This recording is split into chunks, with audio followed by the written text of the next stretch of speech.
Question number 4, रेखाखंड AB यह वृत्त का व्यास है जिसका केंद्र P है। A तथा P, A और P हो तो बिंदु B का निर्देशांक ज्ञात करो। इसमें मध्य बिंदु के सूत्र का उपयोग करोगे। आकृति के मुताबिक रेखा AB वृत्त का व्यास है, बिंदु P इसका केंद्रक है। इस आधार पर AP और BP समान होगा, एक ही वृत्त की त्रिज्या होगी, इसलिए बिंदु P रेखा AB का मध्य बिंदु होगा। तो लिखेंगे मानो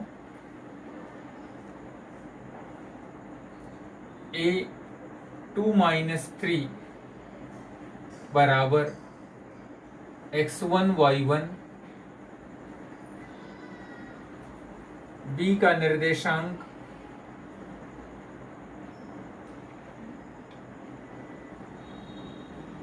x2 y2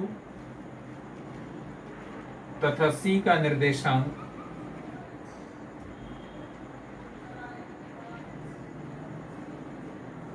P का निर्देशांक -2 0 बराबर x y।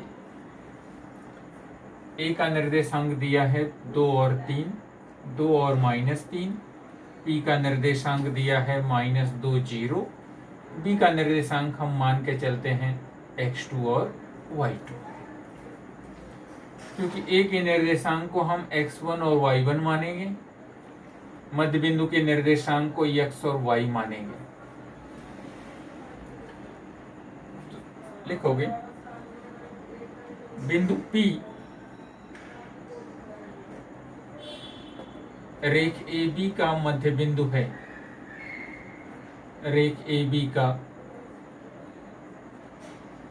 मध्य बिंदु है।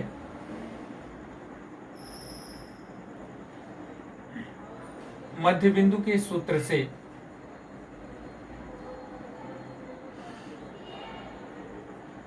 मध्य बिंदु के सूत्र से x बराबर x1 प्लस x2 बटे 2, x बराबर x1 का मान 2, x का मान दिया हुआ है तो लिखेंगे -2, x1 का मान 2 प्लस x2 का मान हमें पता नहीं, तीरे गुणा कर दोगे -4 बराबर 2 धन x2, सरल कर दो, -4 -2 बराबर x2, इसलिए x2 बराबर -6। इसी प्रकार y बराबर y1 प्लस y2 बटे 2, y का मान चित्र में देखोगे तो 0 दिया हुआ है। y1 का मान -3 प्लस y2 बटे 2, तीरे गुणा कर दो, -3 प्लस y2, इसलिए y2 बराबर -3 का पक्षांतर कर दो 3, उत्तर लिख दोगे। बिंदु B का निर्देशांक, बिंदु B का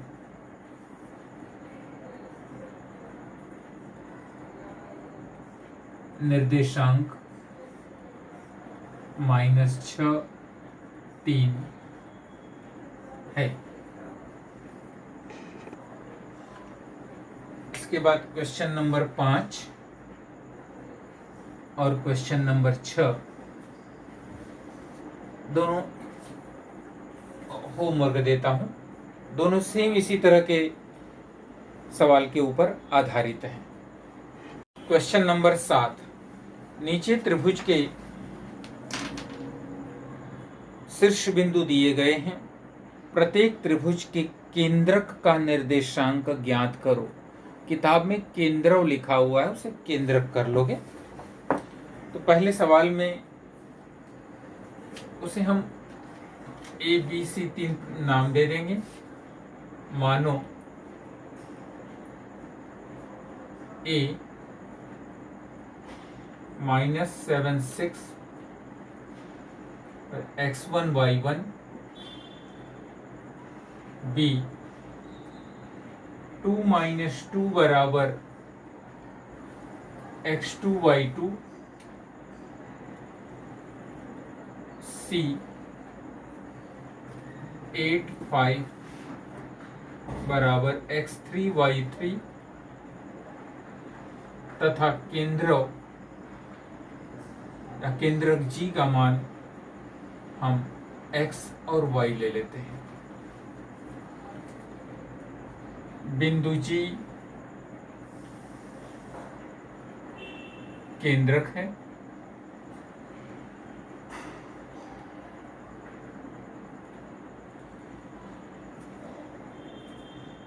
x बराबर formula x1 plus x2 plus x3 बटे 3।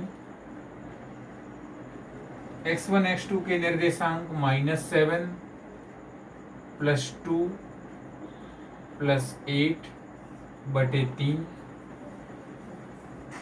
सरल कर दोगे, 8 और 2 10, 10 में से 7 गए तो 3 बटे 3, x बराबर 1, y बराबर y1 plus y2 plus y3 बटे 3। y1 का मान, y2 का मान, y3 का मान, तो 6 - 2 और 5, तो 6 धन -2 प्लस 5 बटे 3। y बराबर 6 - 2 प्लस 5 बटे 3। y बराबर 6 में से 2 गए 4, 4 और 5 9 बटे 3, y बराबर 3। पूछा गया है कि केंद्रक का निर्देशांक कितना होगा, उत्तर में लिखोगे केंद्रक का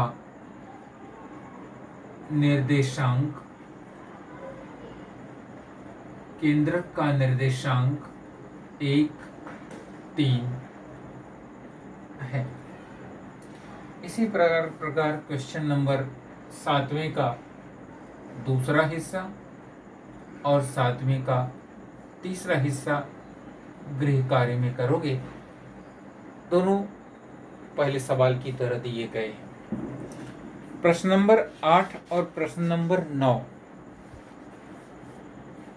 सेम क्वेश्चन नंबर 7 की तरह दिया हुआ है। तो क्वेश्चन नंबर 8 और क्वेश्चन नंबर 9 ये भी गृह कार्य में करोगे। इस दोनों में केंद्रक का सूत्र लगेगा, प्रश्न नंबर 8 में और प्रश्न नंबर 9 में। क्वेश्चन नंबर 10, बिंदु A और B को जोड़ने वाले रेखाखंड AB के त्रिभाजक बिंदुओं के निर्देशांक ज्ञात करो। प्रश्न के मुताबिक एक रेखाखंड है A और B।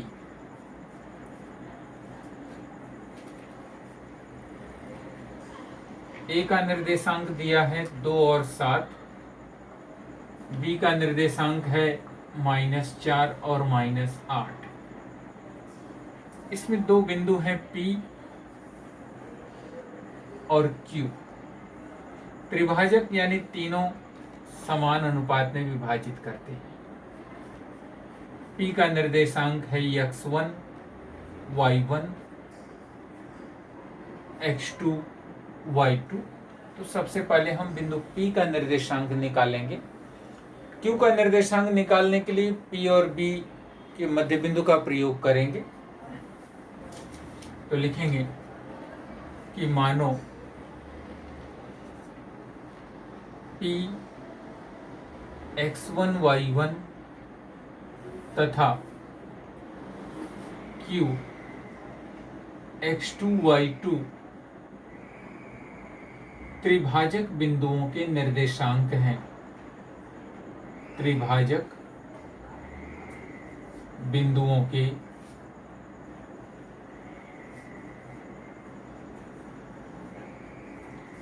निर्देशांक हैं।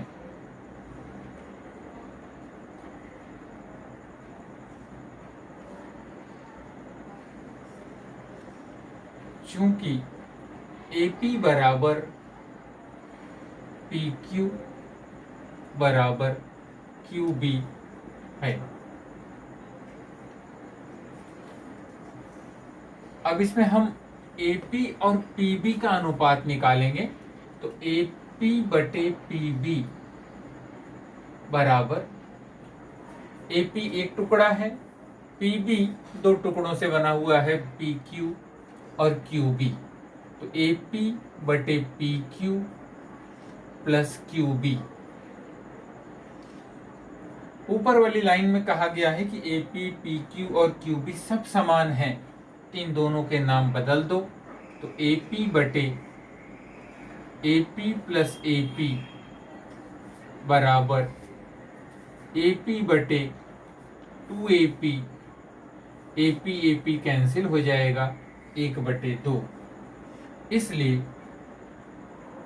AP अनुपाते P, इसलिए AP अनुपाते PB बराबर M अनुपाते N बराबर 1/2। विभाजन के सूत्र का उपयोग करोगे, लिखेंगे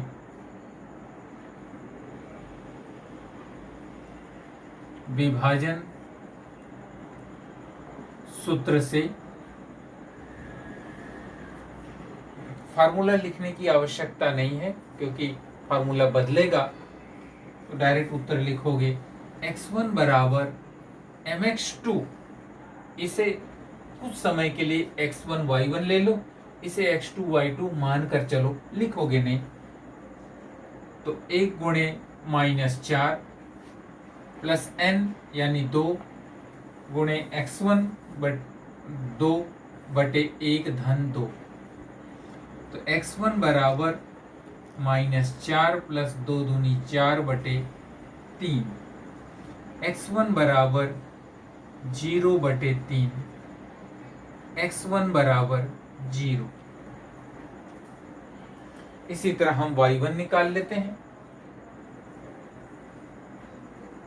y1 बराबर my2 प्लस ny1। तो m की जगह 1, y2 यानी -8 प्लस n यानी 2, y1 यानी 7 बटे m प्लस n यानी 1 धन 2। तो y1 बराबर -8 प्लस 2 सत्ते 14 बटे 3। 14 में से 8 घटा दोगे तो y1 बराबर 6 बटे 3। y1 बराबर 3 दूनी 6। तो इसके दो निर्देशांक हो जाएंगे। इसलिए बिंदु P का निर्देशांक, बिंदु P का निर्देशांक 0, 2 है। यहां पर हम लिख देते हैं 0, P का निर्देशांक 0 और 2। ये हमने सवाल हल किए हैं। अब हमसे पूछा गया है कि बिंदु Q का निर्देशांक कितना होगा। इसके कुछ हिस्सों को मैं मिटा देता हूं।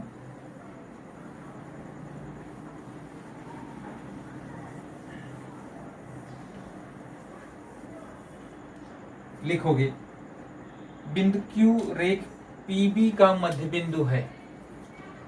चूंकि बिंदु Q रेख PB का मध्य बिंदु है,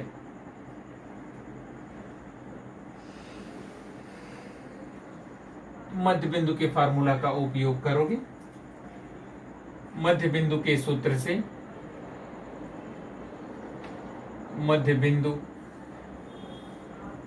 के सूत्र से x बराबर x1 प्लस x2 बटे 2, यहाँ x की जगह x2 है, ध्यान दोगे। तो 0 प्लस माइनस 4, तो 0 प्लस माइनस 4 बटे 2 बराबर 0 ऋण 4 बटे 2 बराबर ऋण 4 बटे 2 बराबर -2। y2 बराबर y1 प्लस y2 बटे 2, तो 2 प्लस माइनस 8 बटे 2 बराबर 2 ऋण 8 बटे 2 बराबर -6 बटे 2 बराबर -3। तो बिंदु Q का निर्देशांक, बिंदु Q का निर्देशांक -2 -3 है। उत्तर लिखोगे, नीचे के हिस्से हम मिटा देते हैं। उत्तर में लिखोगे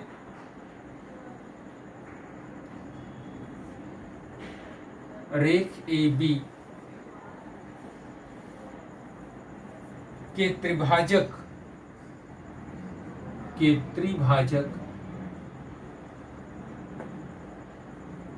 बिंदुओं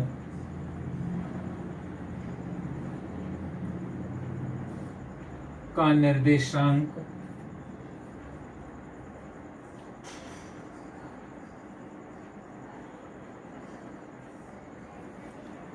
इसका उत्तर हम लिख देते हैं -2 और -3। पहले का उत्तर 0,2, निर्देशांक 0,2 तथा दूसरा निर्देशांक -2 -3 है। इसी प्रकार क्वेश्चन नंबर 11 और क्वेश्चन नंबर 12 इसी गृह कार्य में करने की कोशिश करोगे। क्वेश्चन नंबर 11 में 4 सर्वांग, क्वेश्चन नंबर 10 में 3 सर्वांग समभाग है, त्रिभाजक है। क्वेश्चन नंबर 4 में 4 सर्वांग समभागों में बांटा गया है। तो बीच वाले बिंदु को पहले वाले हिस्से के अनुसार निकालोगे, बाकी दोनों बिंदु को मध्य बिंदु के फार्मूले का उपयोग करोगे। क्वेश्चन नंबर 12 में 5 सर्वांग समभाग दिए गए हैं। इसी प्रकार क्वेश्चन 10 के आधार पर 11वां और 12वां गृह कार्य करोगे। अच्छा, एक बात और ध्यान दोगे, पेज नंबर 116 से लेकर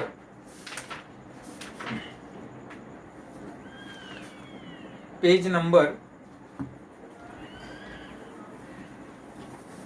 इस पाठ में कुछ पोर्शन हटा दिए गए हैं।